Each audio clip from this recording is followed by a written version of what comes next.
வெற்றிமா, ஐயா இன்னும் மசாஜ்க்கு வந்திருக்கீங்களா?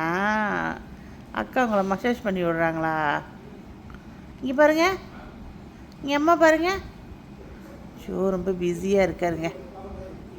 நல்லா கையெல்லாம் அமுத்தி விடுமா. ஓடி ஓடி பிள்ளைக்கு கை கால்லாம் வலிக்கும். அந்த கை அதெல்லாம் அமுத்தி விடுங்க. அப்படி தான் அமுத்தி விடுங்க. அந்த கை, ஐயா அந்த கை காட்டுங்க அம்மா, டக்காட்ட. காட்டுங்க, அமுத்தி விடுங்க. ஷோ இப்போ இந்த கை காட்டியா, இந்த கை காட்டுப்பா. அமுத்துங்க அமுத்துங்க, கையெல்லாம் அமுத்துங்க. அது நல்லா கால் பிடிச்சி விடுங்க. ஓடணும் அப்புறம் வேகமாக. சரி விட்டுருங்க, போதும் போதும், ஏஞ்சி போங்க. வேகம்மா கை எடுத்துருமா. ஓ பத்தலையா? போதும் போதுன்னா வாம்மா விட்டுருங்கம்மா, போதும் போதும், அவருக்கு மெசேஜ் பண்ணது போதும். ஐயோ ஐயோ ஷோ